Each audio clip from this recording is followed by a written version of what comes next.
My people, there's a very good chance, a very, very good chance that Chris Oyakhilome's son, Daysman, might be arrested. Because the crime that he committed is very sensitive. I do not understand, or I do not really know, in the judiciary system of Nigeria, how do they define sex trafficking? Because the acts that were conducted, or the acts that are being conducted by Chris Oyakhilome's son, Daysman, constitutes sex trafficking. It's a form of modern day sexual slavery, of inviting girls over to Nigeria under the false pretense that you're going to give them job opportunities just so that you can exploit them sexually.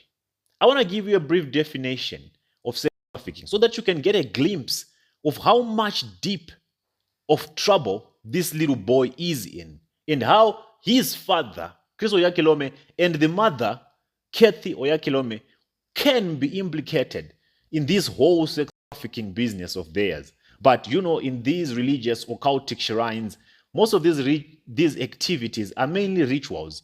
They, one way or the other, benefit the entire shrine. That's why they do not stop their little boy from doing what he is doing, because he has not been doing this for 2 years, he has not been doing this for 3 years, but he has been doing this for more than 15 good years. For more than 15 good years. He has been bringing girls over, lying to them that he will give them job opportunities, sleeps with them, some of them forces them to do abortion, and then some disappear. Some find a way to maneuver, to run away. If anyone tries to speak out, he threatens them. He tells them, I can reach out to you anyhow, any minute, any hour, and I'll make you disappear. Let's get back to the definition of sex trafficking, just so that you can understand. And before I even give you the definition of sex trafficking, I want you to understand one thing.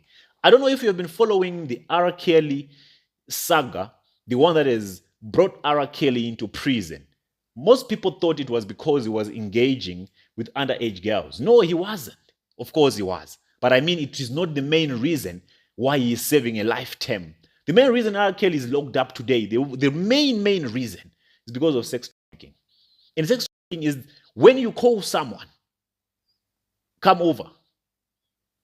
Not for anything, but because you want to exploit them sexually.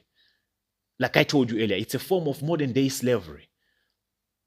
You invite someone to your house. You have no good intentions at all. You lie to them that maybe I want us to do an interview. Or maybe I want you to be my worker. I want to interview you for a job opportunity. Upon arrival, lust takes over you. And you turn the whole table around. You spin it around. And you make that woman your wife.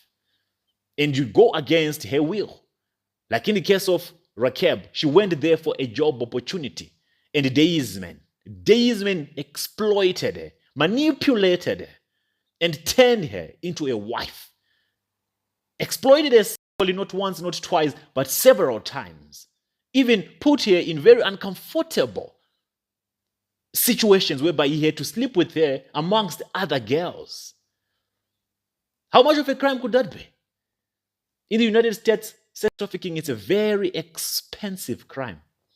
I do not know in Nigeria if people like Chris Oyakhilome or his son can be found on the wrong side of the law if they were to be convicted, because all the facts and figures, they are pointing at his son to be embroidered in this whole sex trafficking business.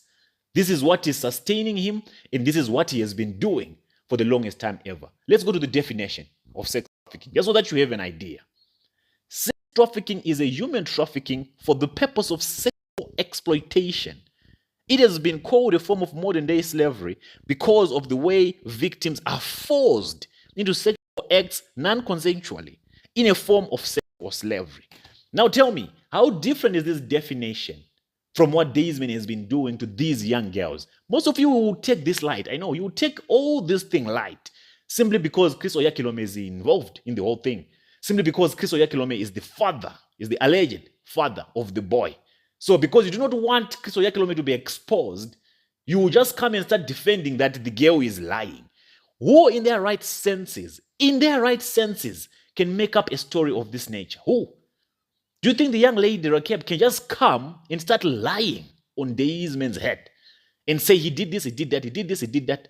Do you think she can do that? Do you think there is anyone who can do that? I consulted some third parties who might take very much interest in this matter.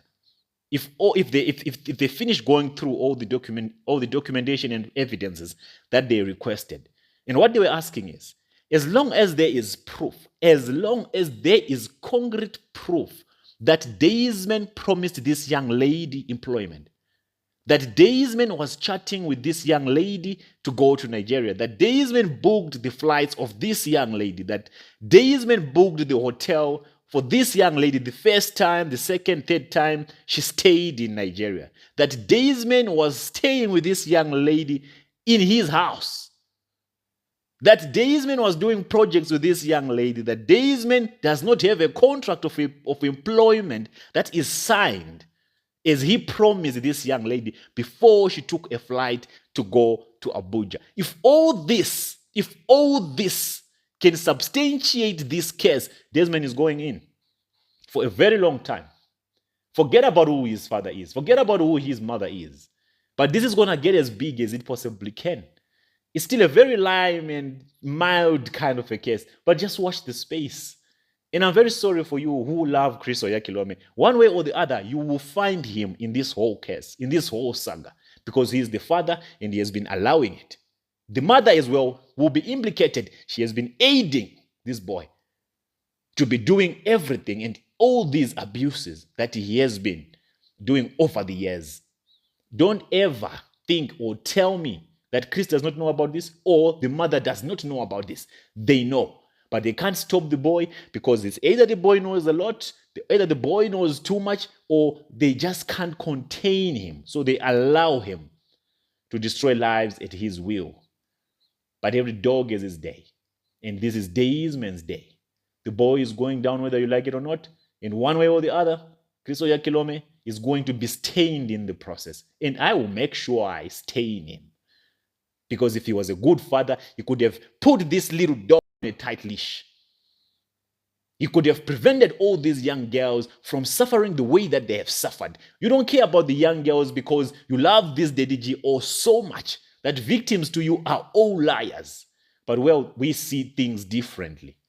And we'll advocate for these victims until justice is served or until their names are stained.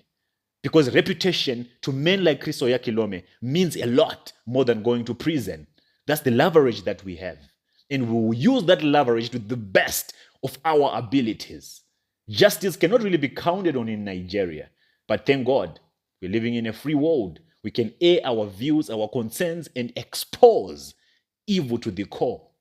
And nothing can stop him until he put this boy to order, until he submit this boy to the authorities, until he facilitate for this boy to be behind bars, because he's a threat to humanity. As long as this boy is still breathing free air, he will know no rest. He has to do the right thing. This boy has to be sent away. He has to be locked up in a bottomless pit and have those kids thrown away. Because this one is a little scavenger and he has to be tamed. My people, till I meet you again on the next episode of the Enlightenment Series, this is Mr. PDT, and I'm out.